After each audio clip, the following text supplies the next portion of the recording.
اللہ تعالیٰ قرآن کریم میں ارشاد خدا بندی ہے. یہ سورہ کا نام عنکبوت ہے.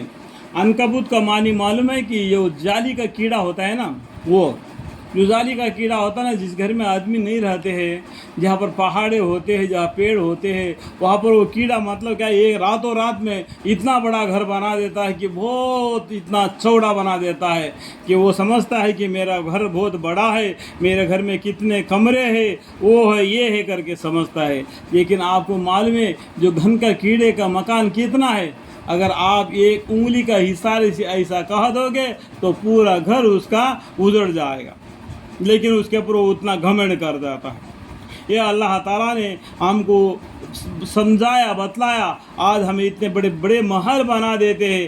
اللہ کا قہر ایک مرتبہ آ جائے گا کہ بالکل نیست نابود ہو جائے گا.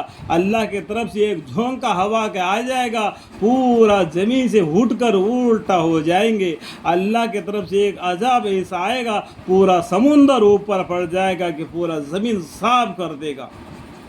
لیکن ہم اپنے آپ پر اتنا گھمنڈ کرتے کہ ہم اتنا مالدار ہے، اتنا طاقتور ہے. قرآن کریم میں ارشاد خداوندی خلق الانسان ضعیفا، انسان کو اللہ تعالیٰ نے کمزور اور کچا دل کر کے پیدا فرمایا ہے. ترجمہ، کیا لوگوں نے یہ گمان کر رکھا ہے کہ وہ محض اتنا کہنے پر چھوڑ جائیں گے کہ ہم تو مسلمان ہیں، یہ صرف یہ بات کہنے سے چھوٹ جائیں گے ہم مسلمان ہیں، اور ان کو آزمایا نہیں جائے گا؟ جنت ایسا ہی پھوکڑ میں ملے گی؟ کیا جنت ایسا ہی پھوکڑ میں ملے گی اور ان کو مختلف انواعوں کو مصائب سے آزمایا نہ جائے گا؟ ایسا نہیں ہو سکتا. یہ دنیا امتحان کا گھر ہے.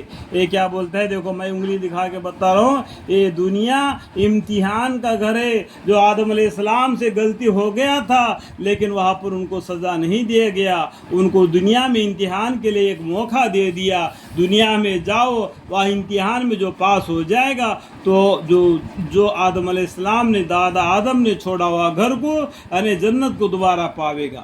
اور ہم تو ان لوگوں کا امتحان لے چکے ہیں جو ان سے پہلے گزرے ہیں. ان میں بھی بعض اپنے دعا میں سچے نکلے اور بعض جھوٹے. اس طرح آپ بھی اللہ تعالیٰ کے امتحان تک آدا سے جان کر رہے گا ان لوگوں کو جنہوں نے اپنے ایمان اور محبت کا دعویٰ میں سچ کہا، جو ایمان لائے اور محبت کی پیغمبر صلی اللہ علیہ وسلم نے دین اسلام کے ساتھ میں، اور جو اس میں گردانی کرے، الٹے سلٹے کامیں کرے، ان لوگوں کو بھی اللہ جانتا ہے، ان کو بھی جانتا ہے جو پرہیزگار و متقی ہے. اور بہت کے دعوے میں سچ کہا، اور ان لوگوں نے جنہوں نے جھوٹ بولا چنانچہ ایسے ہی امتحانات میں جو سچے مسلمان ہیں اور ان حادث سے اور زیادہ اللہ تعالیٰ کی طرف رجوع ہو چاہتے ہیں، اور جو نالائق ہے وہاں اور زیادہ گمراہی میں مبتلا ہو جاتے ہیں. جو اللہ کے طرف سے امتحان آ جاتی ہے وہ سمجھ جاتے ہیں کہ اللہ کے طرف سے ہمارے لیے امتحان ہے، اس میں صبر کرنا، اللہ کو یاد کرنا، تو وہ پاس ہو جاتے ہیں. جو نالائق ہو جاتے ہیں اور ان کے اوپر جو مصیبت پڑ جاتی ہے تو وہ دین اسلام سے ہٹ جاتے ہیں.